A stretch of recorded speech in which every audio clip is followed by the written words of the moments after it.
think we have a lot of people already, and maybe we should just get started.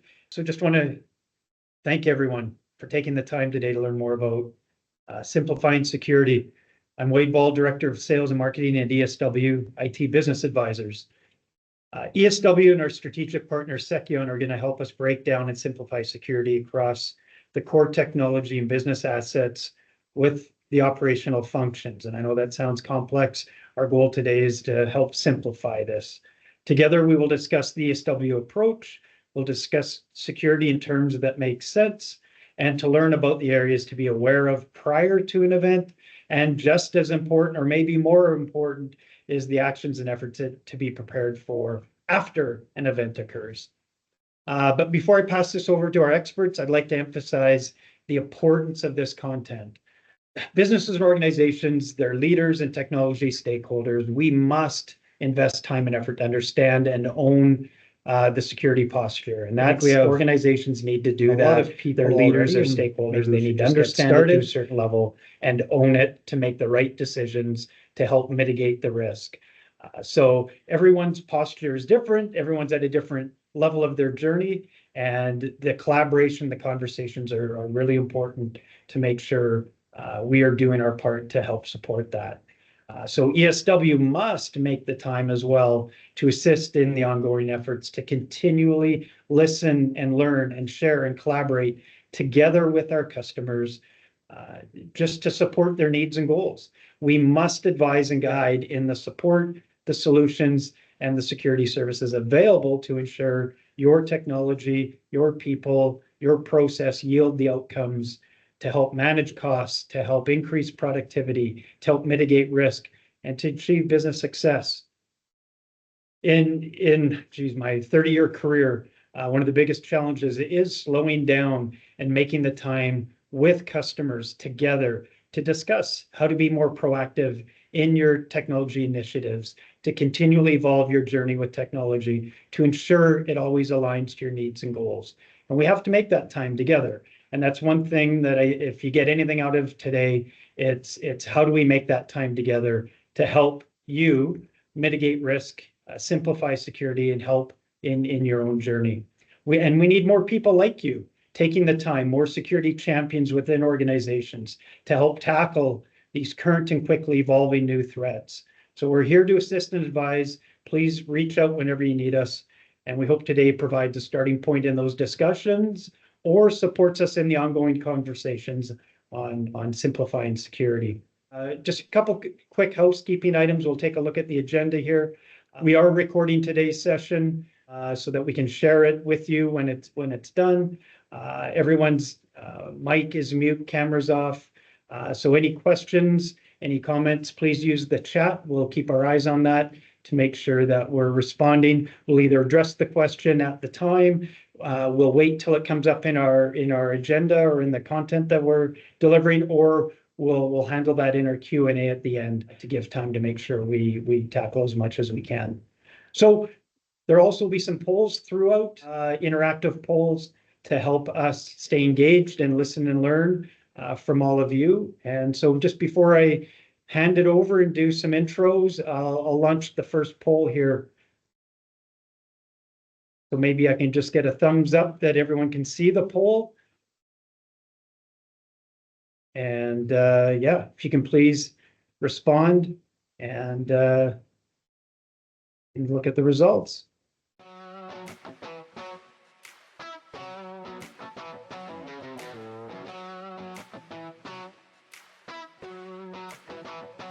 So cyber insurance obviously is a big piece nowadays of how companies help manage, mitigate, protect their company. And as we can see across the board, there's a varied amount of maturity within when and where cyber insurance fits within your organization. It's always good for us to understand where that fits, how to make sure you meet the requirements, and when and where you need to leverage cyber insurance. It is being leveraged more and more today than ever before, but an understanding of where it fits in your security posture and your security stance within your organization is really important so that you know when and where you can leverage it. Awesome. Well, move off of the poll. Dan, maybe I'll pass it over to you and George to introduce yourselves and let the experts get talking. All right, thanks, Wade. And thanks for everybody for joining today. I know that everyone definitely has a lot of things going on, but we also recognize how important this topic is and is going to continue to be over the next unforeseeable amount of time. I'm Stan Driesen. I lead the security team here at ESW.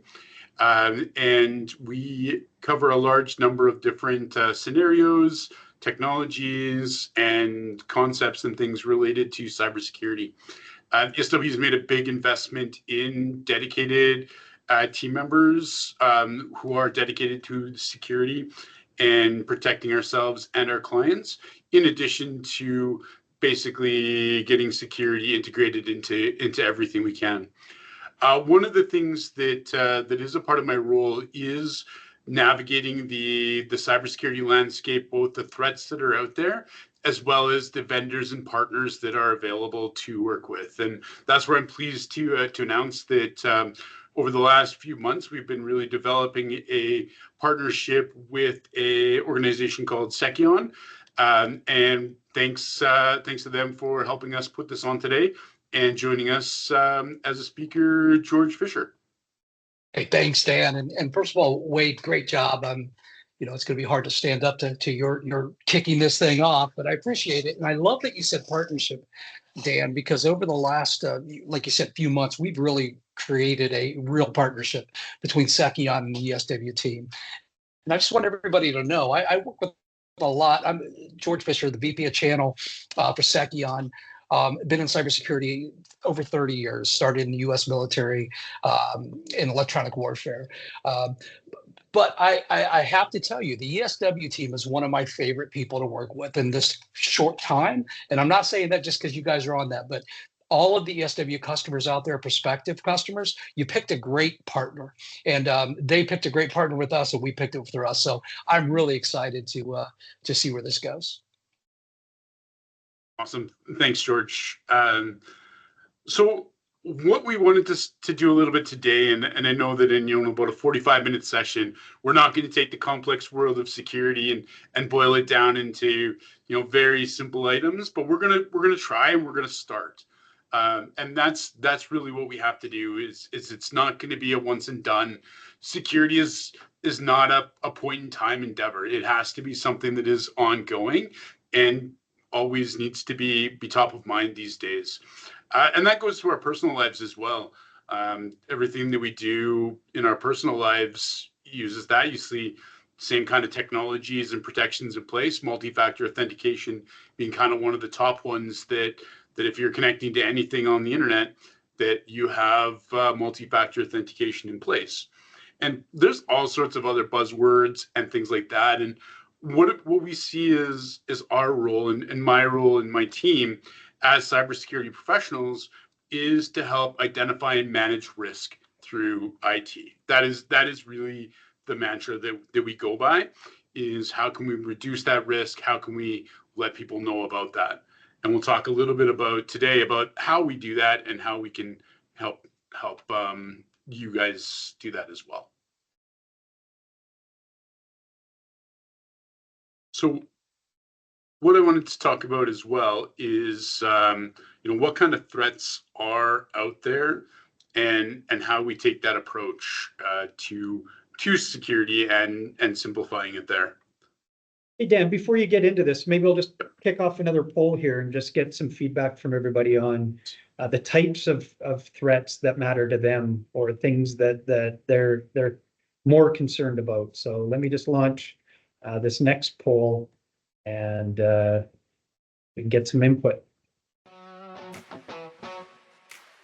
Assuming everyone can see the poll, and if you can just rank these items based on what's most important to you, with most important at the top.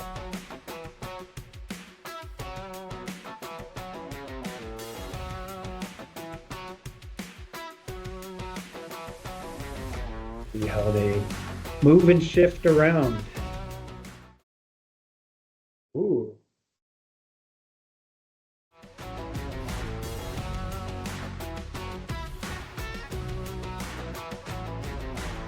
obviously this doesn't contain everything that everyone keeps people awake at night or they're concerned about, but yeah, we're seeing ransomware jump to the top now. Yeah, users and people. All right, I think that's good. Obviously, all of these are important, but yeah, maybe Dan, I don't know if you want to speak to any of this, or we'll probably tackle some of it in your talk here, but it's just good to hear, good to see, and that's what we're hearing out there. Ransomware is a big concern for many people, and it really stems from the users and people of the networks, the computers, the devices that are an avenue, an attack vector that we need to protect. Absolutely. Yeah. And actually, I'll get George to weigh in on this one too. His team does monitor threats from all over the world. So maybe if you could just share some of the top things that you see as well. Yeah, Dan, thanks. So our team is looking at about 4 billion incidents a day. And obviously we can't do that with eyes on glass, and we're going to talk about that. So I did go to them and say, hey, what are the main things that we're seeing? And, there were 4 main groups. There was brute force attacks, Office 365 credential compromises, credential misuse, and then botnet / malwares. But the thing that they absolutely wanted to make sure that we got out there, besides those attacks, everything is going to lead towards ransomware. That's what all of this is leading towards, is money. Follow the money. Dan, are you seeing that up there as well? Absolutely, that is usually the motivating factor in most of the work that I do.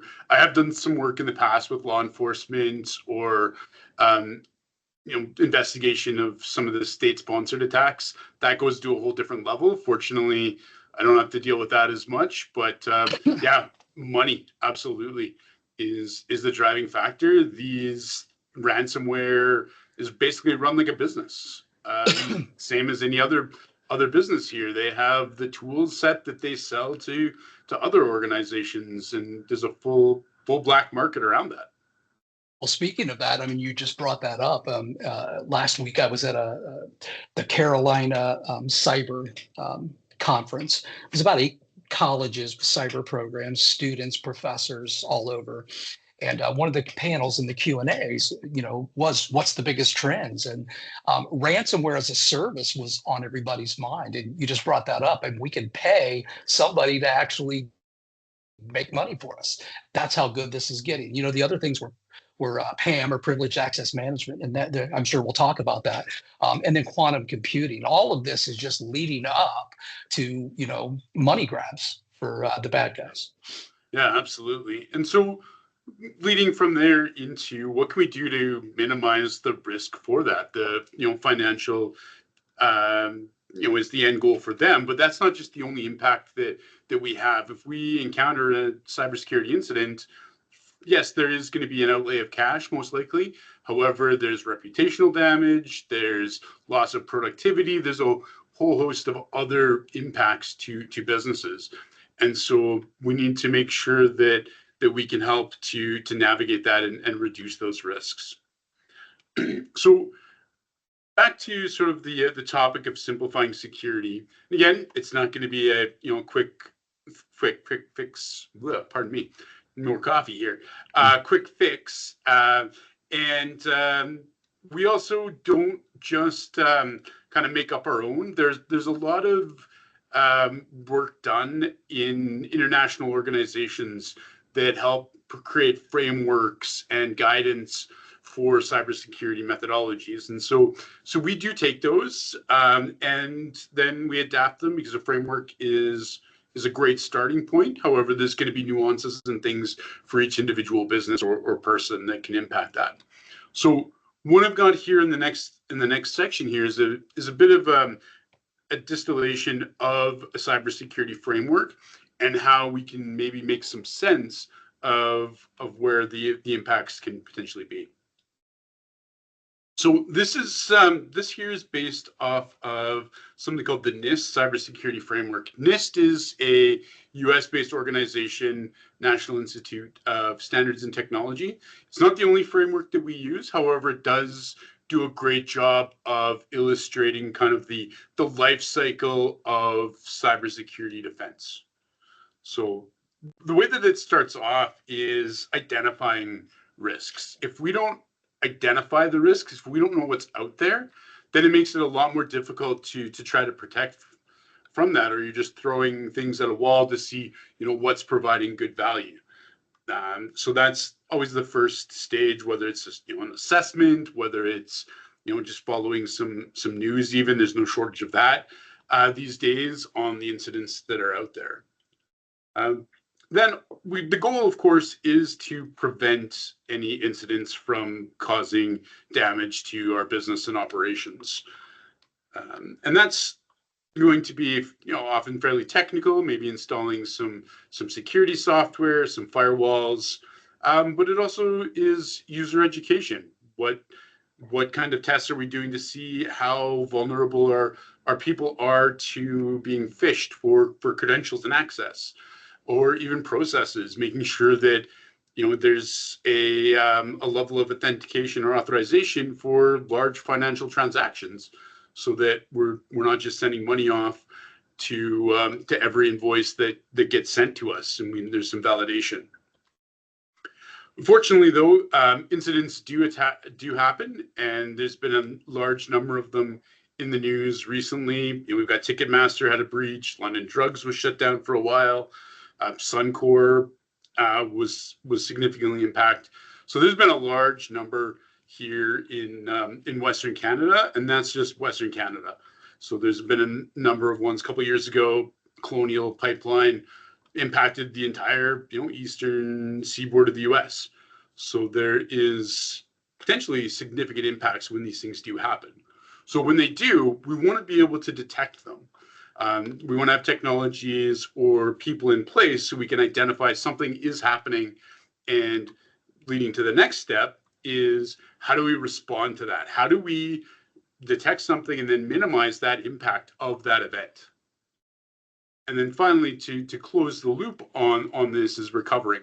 How do we get back to normal business operations as quickly as possible after that event? We talk about loss of productivity. That is one of the other potential impacts here.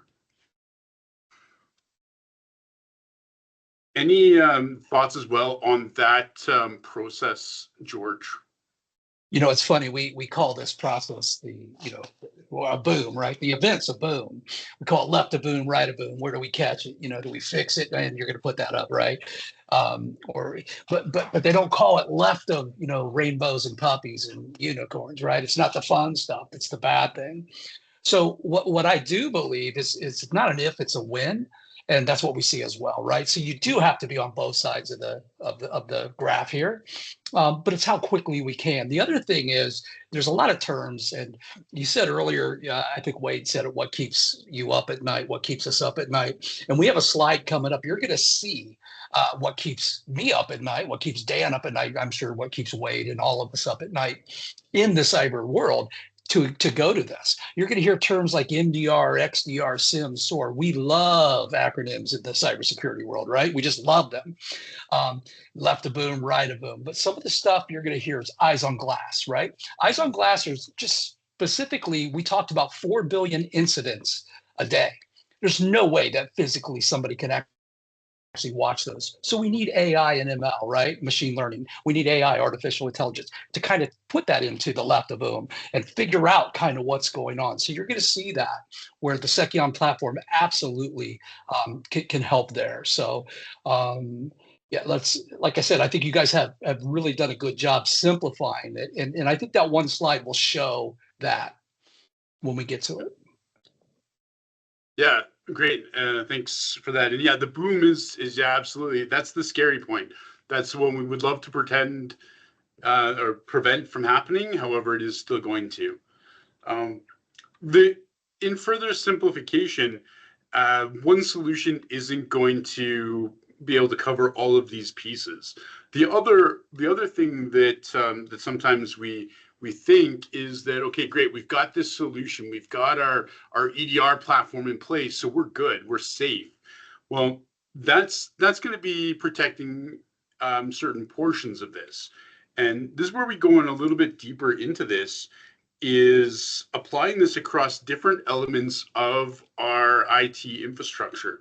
So we have devices. So this is going to be things like your laptops, your desktops, your servers, mobile phones, printers, anything like that that would be connected to the network. You're not going to have the same solution on your workstations as you do on your printers, most likely. But printers are still something that is very, very impactful potentially to the network. Then we have our applications, we have our software, we have our web apps, we have any number of things that that we run on those devices. Going a little bit further now, we have an interconnectivity here between this. We have data flow. We have information flowing from one system, from finance into an invoicing system, into email to send an invoice to a client. Like, there's a lot of flow of this information. Then we have the information itself, whether that's information that's stored somewhere on a server or in your cloud storage. Is that some data that's in transit, moving from an invoicing system to the end user or client that gets that invoice? And is that something that's just in use actively in your systems? Then finally, under the asset classes, we have the users. So these are the people that actually are using the systems, using the data. So what we want to be able to do is see things that go over both the 5 steps as well as our 5 different asset classes, so that we can get a better and more holistic view of what our environments are and what our risks are in those environments. All those assets at the bottom, that's the technology that we help you with. That's the technology we need you to understand what you have, where it is, how it's being protected, where it fits within your business. And we believe that those assets that are critical to your business, and it's different from business to business, but we need to dive into each of those asset categories to really make sure we are talking about all the items within your environment and making sure that they're being moved through the operational functions that Dan has at the above, to make sure we're identifying, preventing, detecting, responding, recovering through all of those. So that's our goal. That's how we are trying to intersect these together to simplify it, to make sure that all of you understand that a workstation is different than, as Dan said, a printer is different than the data that you have locally stored on a server in your server room versus the data that you have out there on the cloud somewhere that you need to be aware of and know that it's being protected and secured. Absolutely. Thanks, Dan. Thank you. And I do have an example using one of the asset classes for how we can potentially go through that. Go through it fairly quickly, in the nature of time here to get into some of the other things, but just as an example of how this can be applied. So using the users, this is something that is very important. Nowadays, the users are often an entry point into the environment, rather than everyone being able to hide behind a firewall in the corporate office. We're working from home, from the beach, from wherever that may be. First step there in identifying is making sure that we have a list of all the accounts, what they do, and their risk profiles. Different users are going to have access to different elements and different data, and so they may need to be treated differently. Preventing that, a lot of that is around user education. What to look for in phishing attacks and other items like that, but also making sure that permissions are appropriately managed and that people have access to only what they need to have access to. Detecting this, we need to be able to monitor activity, the users, to see if if Wade's logging in from Victoria, or if he's logging in from Toronto, or if he's logging in from Paris. Like, is he on vacation, or is someone hijacking his account? And so we need to be able to monitor that and get alerts on things that are maybe anomalous.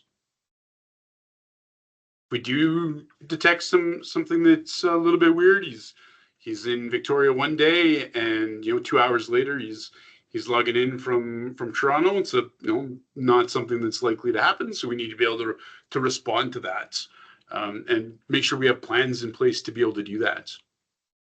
And then finally, in the recover, do we need to recover any data? Do we need to recover accounts, and always do a post-incident review? So one of the things as well that is challenging then is, okay, so we've got 5 different steps, we've got 5 different asset classes. How do we put that into a more visible area? And so here is something that could be drawn up as a bit of a heat map to understand where you fit. So just as an example of a heat map and where you could be. So how do we understand where these things are, where your posture is?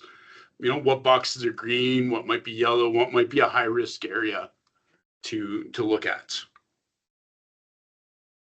And this is the challenge where there is so much, but we gotta, you start with users, and we know users come into the office or work remote. They're on a device. What are those devices that they're using? They're logging in, they're accessing applications and data. We need to make sure those are safe, secured, authenticated. They're on networks that are moving this data, the traffic around, and they, the awareness, the protection, just walking through a journey of a person that on a day and in a life of what they do within their role can be complex, but we can fit it into this matrix on how we can make sure that we're either identifying and protecting prior to an event happening, or when something happens, a file gets deleted and needs to be recovered, or if a weird email comes in, how do we detect, respond, recover, making sure all these steps are taken care of or discussed, the risk is understood, and we're mitigating what we need to do pre-event and post-event. Absolutely. So I can launch a poll, Dan. Yeah, let's launch a poll at this time. So based on the information that we've just shared, maybe people can just tell us how much of this matrix do you think you are covered in a green or a yellow? Maybe you can tell us how you feel you fit within this matrix of helping simplify security. Most organizations that we talk to, that we've supported or that we start supporting, parts and pieces are covered, but the work and time and effort into really digging a little deeper, understanding each of the assets and the operational functions, just where it all fits in. Am I just protecting? Am I able to detect and respond? At what level? I think these are great conversations we'd love to have more individually, specific to each business, just to make sure we are providing what we can from an education and advice standpoint, and that we're matching that up with the business and the technology that's in place. Absolutely. One of the other challenges that's there is the vendor landscape and the number of solutions and things that are out there. And yeah, it is really hard to read because there is a lot on there. And maybe George, if you could talk just sort of a little bit about how one could navigate something like this to find out, okay, where do these things go? Like, what do I do? Yeah, no, you can't. You can't. I mean, this is what keeps us up at night, right? It's funny. I go to a lot of shows, a lot of trade shows, and 6 or 7 new ones show up per category every single trade show, and they've got the latest and the greatest. And when you dig in, it's just it's a burger that we put a different topping on, and that's it. And so the good news for the customer base, your customer base, is that you've already vetted most of this. We've vetted most of these. I can tell you, dealing with guys like you, right, across the country, across Canada, across the US, across the world, this is one of the biggest things that they have. Because think about this, you might need the average security stack or tool that you might have is 12 to 15. 12 to 15 dashboards, trainings, certifications, updates, patches, dependencies. I mean, we could go on and on and on. Now, one of the nice things is we say, one throat to choke with Sekion is we're going to start from the start to the end on your tool space, and we see everything in between. If we do see a best of breed somewhere, or that something that might be, hey, I really like this, it fits in this compliancy for me, then I can remove that from my stack, but we still can control the dashboard and the training. So again, what we're doing and our platform is doing is simplifying all of these into one for you, one call to make. I have an issue. And I can tell you on the back end of this, the remediation side, that's where a lot of this the panic comes in. We didn't get to talk about this earlier, but I live in Columbus, Ohio. For those of you that don't know about Columbus, Ohio, they were hit with a ransomware attack, the city was, over the summer. And right now they're still dealing with the fallout, because what happened was the city did not pay the ransom. And the bad actors said, if you don't do this, we're going to post all of the information, names, what we have out on the dark web, and provide links. And guess what they did? They did that. And when they did that, the news went and got those names. Then the news took cameras to doors, knocked on doors to unsuspecting people. Think about this. Hey, Wade, guess what? This is what's out there. It is your criminal history, your medical history, everything right there. Is this all your stuff? What do you think about that? Now, that brought up a whole compliancy issue. Who's at fault here? Is it the news for sharing that to the world? Is it the city of Columbus, the bad actors? So again, it's these kind of tools. We need all this. And I don't even know what their stack was in Columbus, because they won't talk about it now, right? Because of course we could go to the CrowdStrike thing that happened, a couple months ago. Not really an issue, but guess what? A dependency in CrowdStrike on something else took down. I know personally we had 7 people stranded in airports for 48 hours. So that's why dependencies, dashboards, and knowledge of these tools matter. So. Yeah, and it absolutely takes, like you said, all the training and everything to understand that, and vetting it, and even mapping that back to, we go back to the simplifying and the matrix there. Where do these things fit in? There's probably some overlap there, and it's definitely a selection process to make sure we have the right things. Some solutions are going to be great across and focused on some of the boxes. Some of them are going to be more of a do everything for everybody type, at least marketing. And then what do they actually do when it comes to execution? Sometimes it's the same, sometimes it's not. But trying to piece these in and identify any gaps as well as overlap, because budgets play a huge role in this as well. You can't go and buy every single tool that's out there. I have a saying as well, Dan, that people don't do business they don't know, like, or trust. That has worked well, right? I got to know you, I got to like you, and we got to trust you. I can tell you in the cyber world, that's kind of gone away, and it's gone. Trust, and trust, because that's what's most important, right? And that's what you're seeing. You're seeing these big guys, because they can't outmarket a trust issue or an incident. So I love the fact, again, trust, and trust, and you guys demonstrate that across the board. Yeah. So a big part of why we've partnered with Sekion is around the couple of the elements here, focusing on, you may have heard the term EDR, for endpoint detection response. That's the latest evolution in antivirus. Antivirus remains still a component of that, but EDR expands the right of boom, right of explosion capabilities. So that's where we're focusing on here, is being able to detect and respond. Now, EDR, that covers endpoints. So that's going to be servers, workstations, laptops, and some tablets. But it's still, we're not installing an EDR platform on printers yet. There are other tools for managing that, but other devices that may not have that installed regularly. So this leads us into the next evolution beyond EDR into XDR. That generally means extended. But for the math people out there, X could mean variable. It could mean whatever it is that we would need to be able to protect and detect and respond to. So where the Sekion platform fits in, and George, you can get into it some more here as well, is the platform itself is that collection point. It's the SIM, SIEM, Security Incident and Event Management Platform. Again, more of the acronyms and things. We got XDR, we got SIM, we got so many different acronyms here. But the platform allows us to ingest information, logs, alerts from multiple platforms. And so, George, maybe you can chat about that a little bit.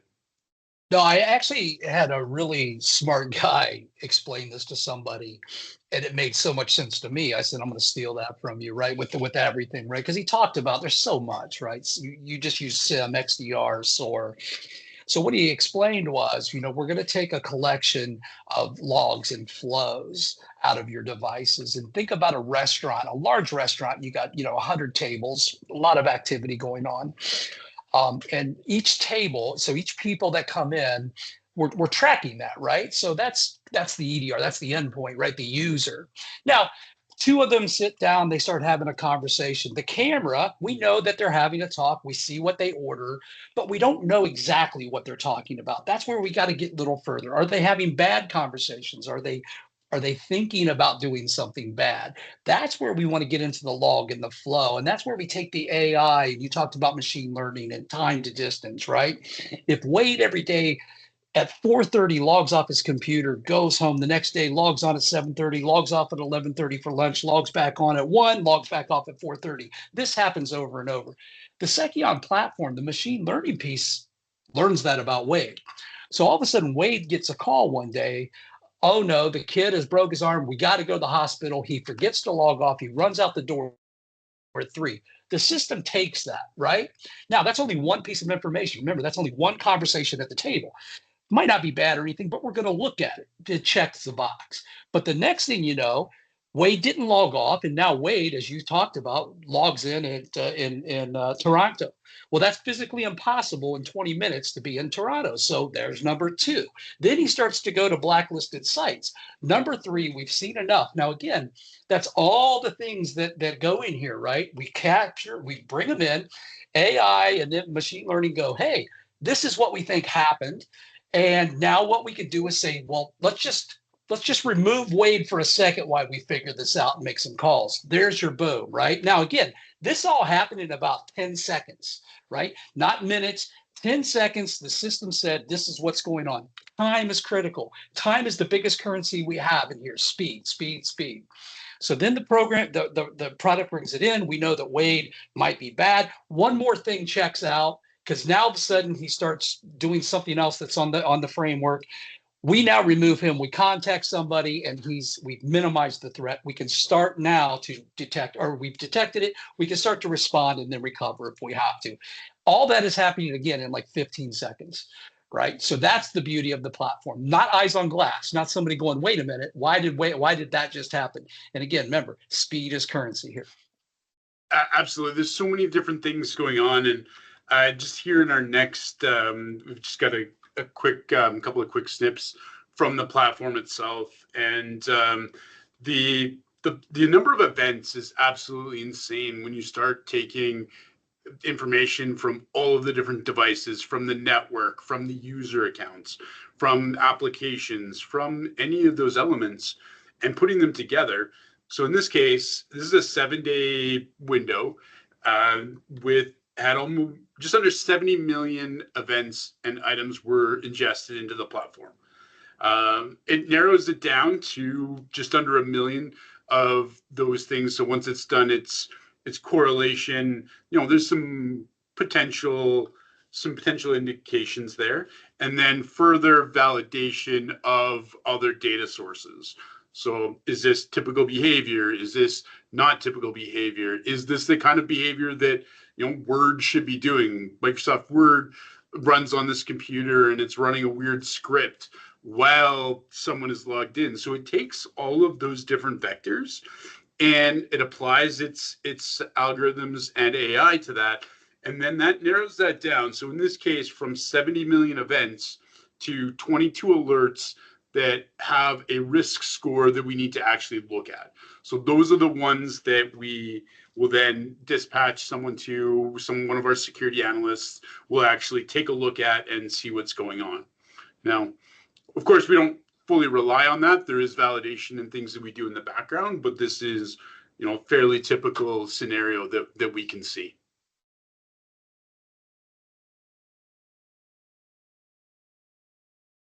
So, Hey, Dan, traditionally, I guess when we look at that, it used to be that someone would log in to systems and spend time to look around and investigate and review and then determine if and when something was happening. Hours of time, which would need to happen every day, that for most customers, that level of security was just cost prohibitive.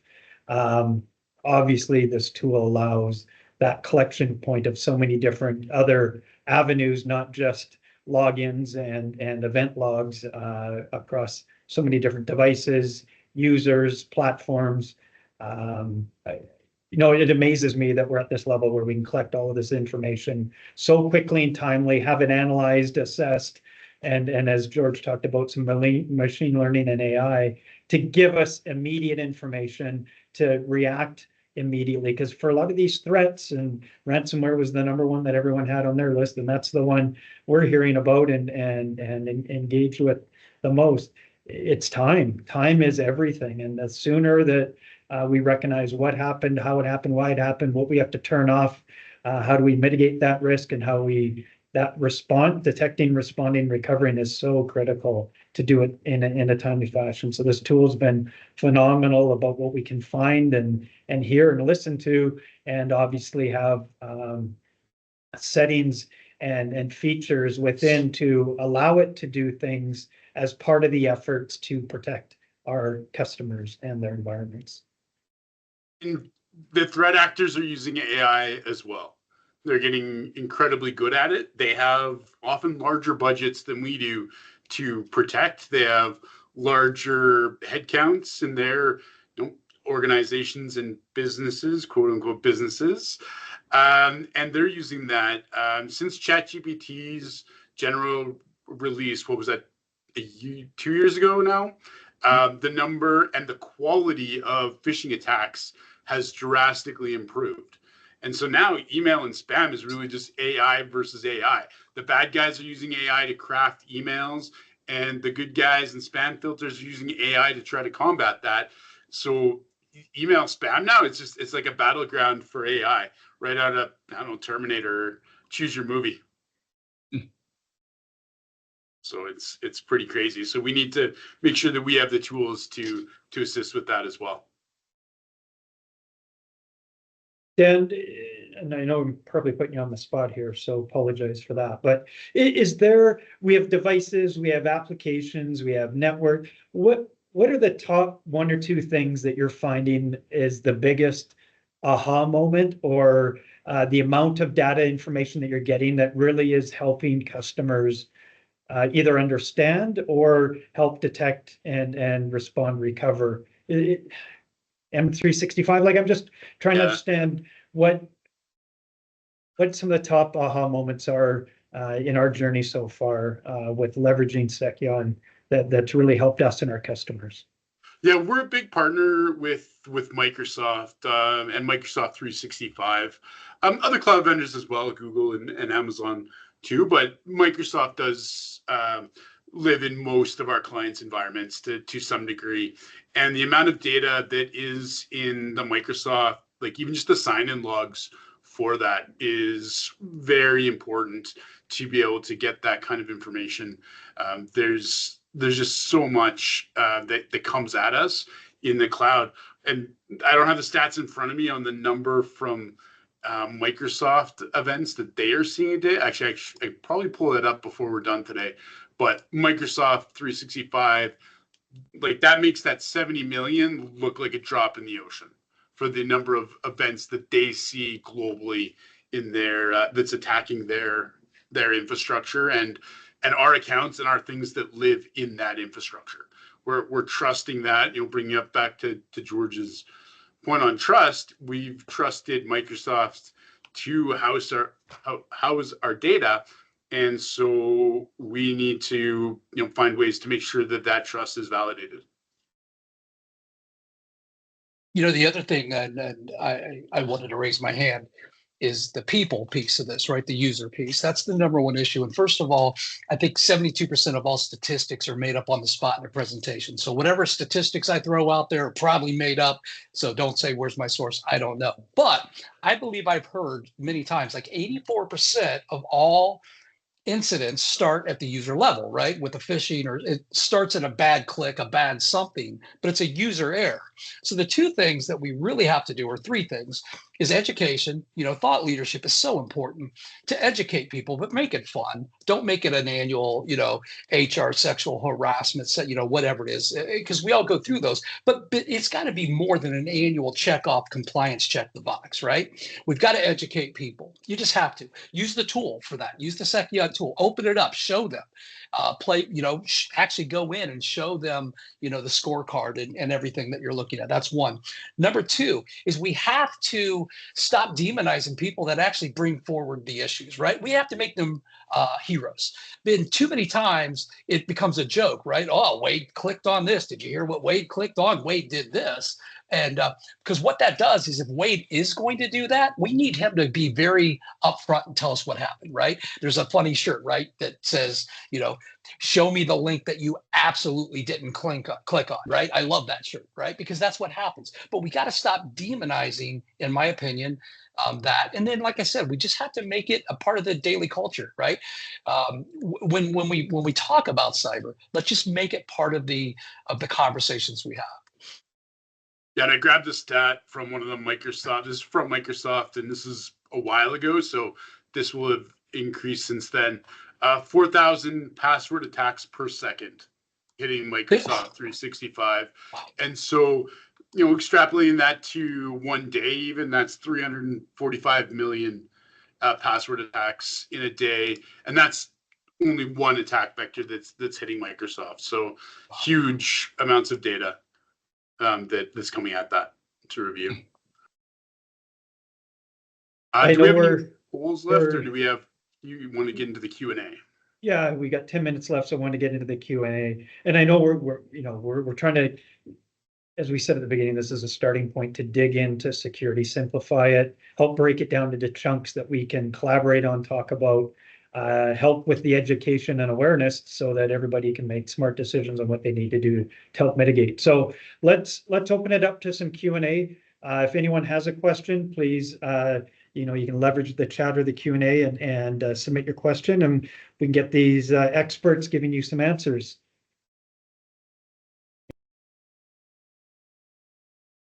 And I know I've got some questions from prior, so maybe I'll throw one out.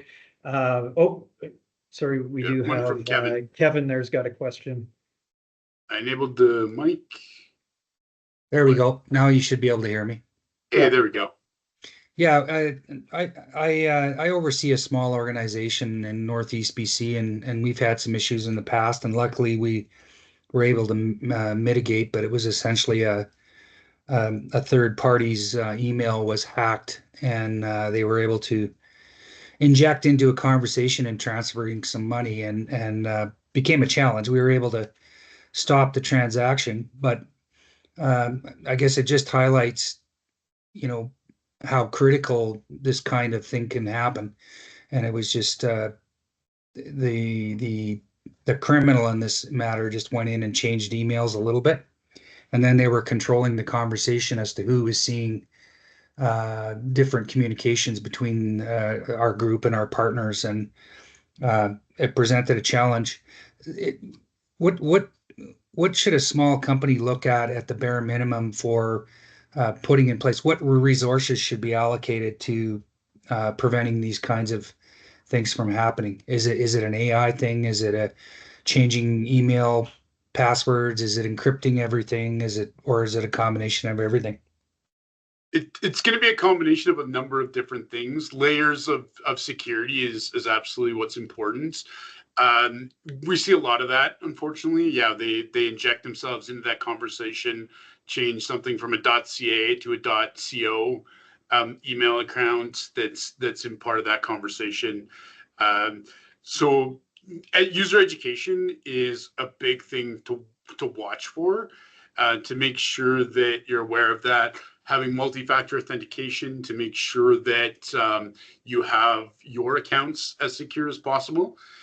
And then with the vendors, if there's any weird or new or any requests that are like, hey, update our banking information or anything like that, following up with second method of confirmation. So having processes in place for your finance team so that they know that if there's a new vendor or if there's a change, that there's a strict process to double check through a different media, give them a call, or through a secure payment portal that the vendor may have set up. Things like that are very important to not just be like, hey, yeah, I've changed, Dan, like I'll send an email changing my banking information to payroll, and I don't find out until don't get my pay every 2 weeks or 2 weeks later. And we need to make sure that processes are in place for that kind of stuff. Yeah, that's essentially what we had to do. We developed policy surrounding that just to put checks and balances in. Unfortunately, it was another one of the outfits that we were dealing with whose email was hacked. So, but we managed to catch it. It was exactly as you described. Something seemed out of order, and we just looked into it closely and were able to mitigate it. But man, pretty scary situation. And Kevin, you bring up an item that it's happening out there. When we talk about users, it isn't just your employees. It isn't just the people that are logging into your network. You have other partners, you have customers. There's other users of the technology that you have that can play a role. And you talk about process. There's a lot of organizations that are having to update and change their process to validate steps before money is transferred, before an authorization is given, a second layer of approval, whatever those things are, to protect from some of these things that are happening. So, but it is a collection of things that need to be implemented. I know for us, it's always making sure customers are focused on the foundational items, multi-factor authentication. It's a must-have. If you don't have multi-factor authentication, then we can't, you got to have that. That's a necessary item to help protect your organization. Endpoint detection and response. It's a must-have nowadays. You can't get away with some of these basic or simple approaches. You've got to take some of these things pretty serious and implement them. Now, organizations do get those. Now they have to work on getting more comprehensive with their security posture and what they need to protect themselves from. So it's horrible. Couple of things in the chat. Chandra had a couple of good points there. One on the business email compromise, domain monitoring.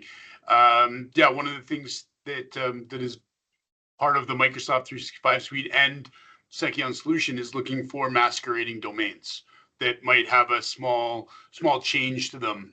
So monitoring when new domains get registered and things like that. And that's not something that you can do manually because you could come up with so many different iterations that are so close. And so there is absolutely technology to watch that. And then the other question that is there from Chandra is on what is covered. And so I'll just pop back a moment here to this slide. And the XDR is this is really kind of an XDR solution. And we can ingest information from most sources.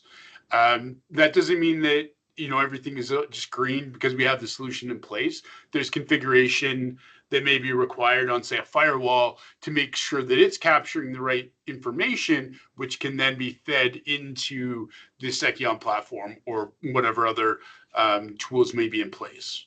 So that's a big part of it. Is yes, we can get information and stuff from a lot of different sources, but in order to really be as green or as protected as possible, there are even layers required for that. So, but we have we've got Microsoft 365, we've got server data, firewall data, we can even monitor printer data into this. But it's just a question of tweaking it to make sure we're protecting the right things, that we're looking at the right things, versus just overwhelming everything with alerts and potential. There's also the AI does take some time to establish a baseline. So it's going to start off with maybe things that are alerts that maybe don't need to be, and we need to tweak the levels, or it has to learn what normal behavior is. Another one in the chat there on SOC 2 compliance. I'll just put a quick note on that. SOC 2 is it's another framework and standards organization, and SOC is focused on basically data handling processes. And so part of the evaluation when we're working with vendors is to make sure that the vendors are doing what they can, because they're going to be analyzing some of the data. A lot of it is anonymized when it hits the platform, but there is still data there. And so we need to make sure that our vendors, and ourselves included, are taking the necessary measures as custodians of the data. So that's a great questions there. And that's a great point, Dan, because I do want to say, and again, I know in Canada it might be different, but in the US right now, cybersecurity is unregulated, which means anybody, my grandmother could come out and say, I sell cyber, you could sign up, she could take your money, and there's nothing there. But that's okay. You can't sell a house. I mean, I could name all the things we can't do because I have to go through certifications, regulations, everything else. SOC 2 is just one of those check the box for compliances, right? You understand if somebody's gone through the process and the time and the expense and the check boxes, they are going to protect your data like it's yours, right? And that's what's important, 100%. Well, continue some conversation. I'm just going to launch another poll. We would love to give away an opportunity for anyone attending that answers the poll that'll pop up to go and do a draw for us to launch this platform into your environment for a week to provide some insights and consultation.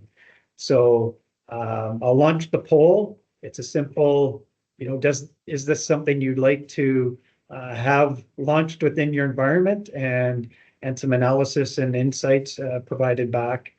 Please answer, and your name, company will go in for a draw to try and win that experience. I don't want to hold back. Also, as part of that, we are here to collaborate, listen, and consult. We would love to have a longer, more focused conversation about you, your environment, where you're at, where you're going, and help consult on what are the next steps? Where are you at? What do you need to do? What check boxes are you filling out in that matrix? What haven't we talked about as it relates to users, devices, applications, data, networks? This isn't a one and done conversation. You don't set up security and leave it.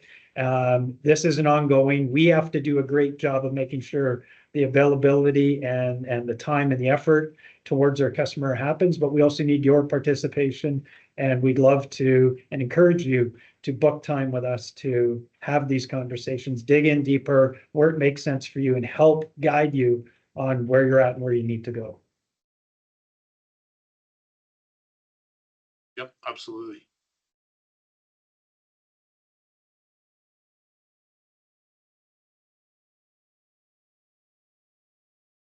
So I think I'll just thank everyone. We can stay on for a little bit longer if there are anyone that wants to ask some questions.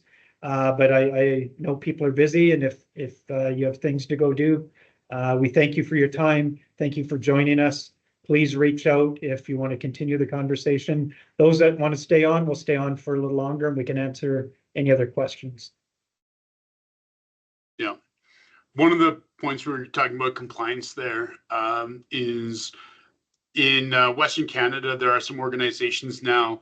In particular, there's one called Cyber Alberta, based out of Alberta, that I'm a member of.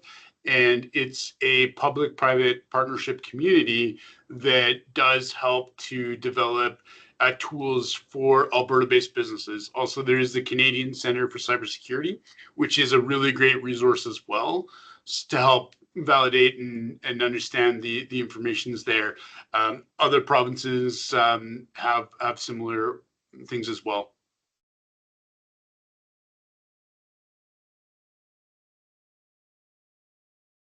Yeah, if there's any other questions, definitely go ahead, put it in the chat or raise your hand. Yeah, I wanted to throw this out too, because small businesses, you guys are the most vulnerable right now, and we recognize that, right? And it used to be a thing where if I had AV and a firewall, that would be the thing. I got AV and a firewall, I'm fine. I'm a small business, nobody cares. I can tell you you're the most vulnerable right now because everybody knows that, right? The bad actors know that.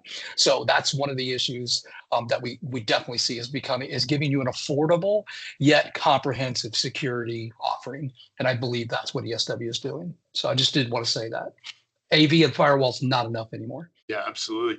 And for those who have insurance, you'll know that firsthand because the insurance companies and those forms are, they might have been originally like, would you like cybersecurity insurance with your general business insurance? Now it's like a 10-page report and comprehensive dig into what you have in place for controls. You're muted there, George. The other thing I wanted to throw out there as well is I had something really cool happen yesterday on a demo with a partner. And he brought up, because the customer asked, hey, I have this. If you go back to your sheet of solutions, the jumble. And he said, yeah, they're all great. But he goes, let me tell you why I love the Sekion platform. It's for the anomalies it finds. I mean, it's given it's going to find the main stuff, right? But as an example, he told a story of a large school district where a security camera that had been off, and it's not even a vendor that they use anymore, had been plugged back in and was now out there, and it was a big hole, right? And because when the customer called, or he called the customer, he says, oh, we don't use that anymore. He goes, what's on? And here it is. And he goes, no, it can't be. Well, they found it, and it was a vulnerability that nobody knew was there, that guess what? We wouldn't have found because nobody was looking for it. But the system found it as a possible vulnerability. So I love the fact that we're going to find the anomalies, the hard things. We'll do the easy stuff. Right, we're going to do that, but let us find the anomalies, because that's where the opportunities are for the bad guys. Yeah, absolutely. It's really great for finding things that you forgot about, were shut off 10 years ago, or was not. But perfect. Well, thanks again, everyone, for joining. Sorry, Wade, you. No, I was just going to thank everyone. I think a lot of people have left, so again, we're available. If anyone that's still on has questions, please reach out directly either to the account manager or to any one of us. And we're more than willing to have a further conversation about where you're at, where you want to get to, and how we can help you get there. Absolutely. Thanks, everybody. Thank you.